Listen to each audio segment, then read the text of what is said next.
तो पुण्यात्माओं, जब तक हम सत्संग में नहीं आते इतने हम गोबर के भूंड बने रहते हैं। गोबर का भूंड देखा होगा आपने, ना देखा हो तो बताता हूं। एक काला सा भूंड है, काला भूंड, काला, उसके जानवर सा होता है और उसके जो है ना पंख होते हैं। और वो क्या करता है,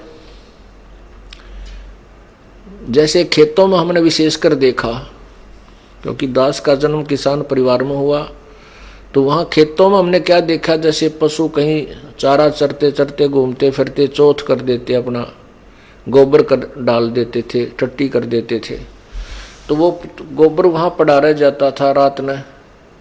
सुबह हम देखते थे तो उसमें से भूंड, ये काले भूंड होते हैं भंवरे जैसे, वो उस गोबर के ऊपर और रेता ला के, रेत मिट्टी, और उसकी गोली बना लेते थे, छोटी छोटी टेबलेट टाइप, गोल गोल गोल गोल, ये जो खुरमिया कैसी, और उसको अपने पंजों से ऐसे लुढ़का लुढ़का कर अपने अपने महल में ले जाते उस बिल में। और वो कभी उस गोली का ऊपर न आप गिर जाए, फिर उठ के फिर धकाओ, फिर कुला करता, यानी इतनी प्रयत्न करके उस गोबर ने उठा उठा कर बिल में ठोक रहा है। कहीं उसको ये चिंता है कि कहीं ये गोबर खत्म ना हो जाए, फटाफट अपने घर में धर ले, अपने घर में रख ले इसने गोबर ने।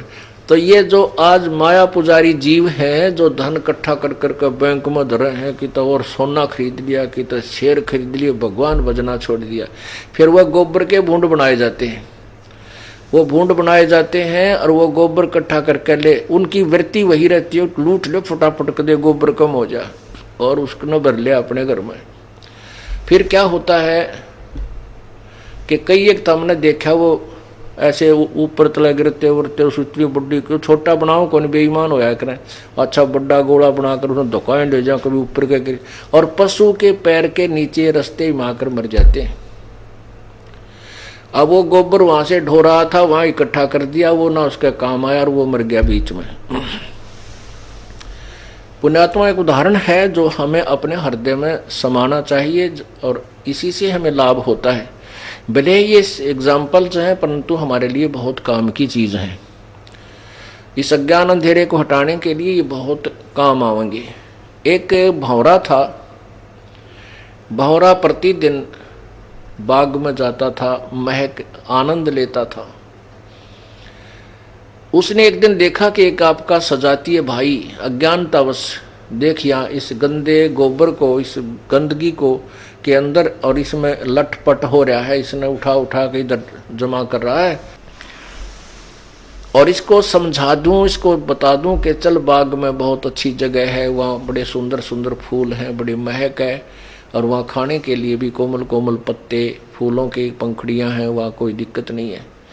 तो अपने मित्र वो भूंड के पास बैठ गया भंवरा, और कहने लगा, भाई आजा तुझे बाग में ले चलूं, और वहाँ ऐसे ऐसे ठाठ है, ऐसे ऐसे महक आती है, वहाँ ऐसे ऐसे सुगंध है, पता नहीं कितनी वहाँ खुशियाँ हैं, अच्छी छाया है। अब वो भूंड कहता है, भाई मेरे काम में बाधा ना कर, मुझे काम करने दे, तू अपना काम कर, तू होता है निठल्ला, तेरे को काम तो है नहीं, बकवाद भाव है, रोज बाग में जाता है, और मुझे समय नहीं है, और मेरा बहुत काम पड़ा, दे कितना गोबर यो चौथ पड़ा, इसको मैंने अपने घर रखना उठा उठा के।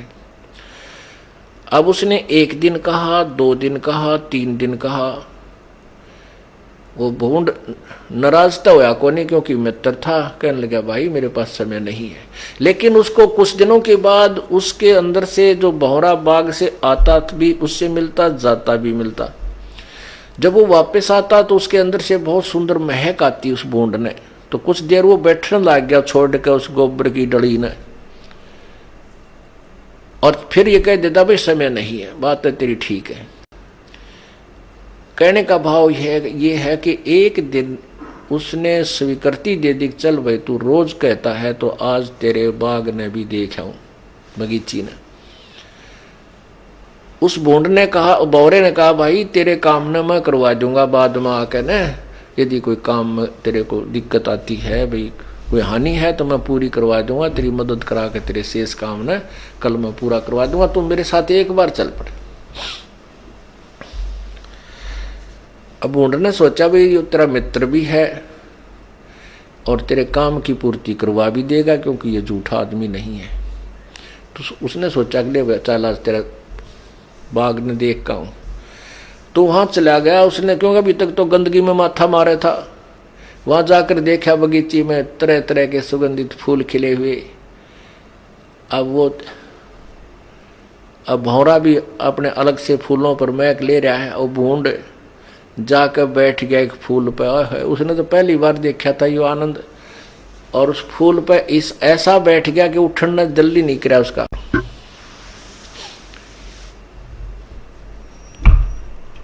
तो क्या हुआ कि शाम के समय वो फूल बंद हो गया, लेकिन वो भूंड नहीं उठा। वो भौरा तो आ गया, क्योंकि उसको देखा एक दो जगह घूम के, तेरा मित्र तो पता नहीं कहाँ गया। उसने देखा कि ये फूल बंद हो गए, शायद यो प्रेमी इसके अंदर ही बंद हो गया। और कुछ ऐसे फूल होते थे उनमें बराबरों से पंखड़ियों के साथ से हवा आती रहती थी, वो भौरे मरते नहीं। तो उसने देखा कि आज जो फूल इस बगीचे में है ये बंद तो कर लेंगे, लेकिन यहाँ मरेगा नहीं, तो सुबह देखूंगा इसने आके। तो सुबह क्या देखा कि वहां माली आया और वो फूल तोड़ ले गया जिसमें वो बूंद था। उनको पता होता है कि ये सुबह तक खिल जाएंगे, तो उसने क्या किया कि वो बाजार बेच दिया, उसको लेकर गए। उस दिन राजा का कोई समारोह था, और राजा के कोई लड़का हुआ था, राजा के महल में उसको डाल दिया गया, मतलब ऐसे आदर के साथ कहीं सजावट के स्थान पर लगा दिया। फिर थोड़ी सी देर के बाद वो जब उनका काम पूरा हो गया, उसको उठा करके दरिया में बहा दिया। पूजा के काम में लिया गया था, फिर वहां दरिया में बहा दिया, और वो बूंद उस फूल में बैठा। वो फूल तो खिल चुका था, बूंद ना उठा, और वो फूल बहता हुआ जल में जा रहा है। तो वो उसका मित्र भौरा ढूंढ रहा, उसने भाई कित गया, तो डब्बी मर गया तेरा, आज मित्र खो गया, घर वाले भी कुटेंगे का अच्छा ले गया तू उसको सत्संग में बाग में, और वो खो दिया तने। उस चिंता में इधर उधर घूम रहा था, उसने देखा कि भाई ये फूल को कहीं प्रयोग हुआ है तो दरिया में डाला करें, धार्मिक लोग ही ले जाते हैं। तो वो दरिया के ऊपर घूम रहा था, उसने फूल के ऊपर वो बूंद देखा, ने बोला मित्र आ जाए तो उठ ले इस पर। भौरा ने बूंद बोला रहा, बोल रहा मत आनंद सा रहा है, छेड़ा ना, यहीं पर रहने दे मुझे। वो बोला डबी भगत मरेगा तो इसमें डूब के और दरिया में आ गया, आजा तू उठ, और बाग में चलेंगे दूसरे में। फिर वो उठ कर उड़ा और बाहर आया। तब उस भौरे ने बताया कि बोल मैं के झूठ बोला करता भाई। उन्होंने बोला नहीं, आप तो कति ठीक कहा करते। तो भौरे ने कहा कि देख आज तेरी कहाँ कहाँ तू राजा के महल में भी घूमा एक दिन के आने में है, और भाई या दरिया भी ना देखी होगी, इसके दर्शन हो गए। कहने का भाव ये है पुण्यात्माओं, अब बहुत से भक्त हैं, बहन बेटियां भाई हैं, वो कहते हैं कि पहले तो हम बेमतलब जो ना दुखी हुए रहा करते, तीन भैंस बांध रहे थे, गोबर में गोबर, सारा दिन सांस नहीं आवा था, वो दूध बेच दे, और दूध बेचेंगे तो थोड़ा बहुत पानी भी मिलाएंगे, या कुदरती बात है, क्योंकि लोग है पूरा ना पट्टे। अरे पूरा तो भगवान पाड़ेगा जब पट्टेगा, ये दूध में पानी या मिलावट कोई 2 नंबर के काम तो नहीं। तो उधर से एक भैंस नए दूध ना हो बनवाने 1 साल, वह आधी पूंजी में चली जा, हो गया बराबर काम।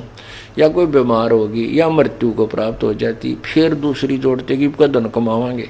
वो धन तो मिलना उतना ही है जो तेरी किस्मत में लिखा हुआ। धन तुझे चाहिए तो मालिक के चरणों में आओ, कहते जय तुझे राजपाट कुछ चाहिए हमरा धर ले ध्यान,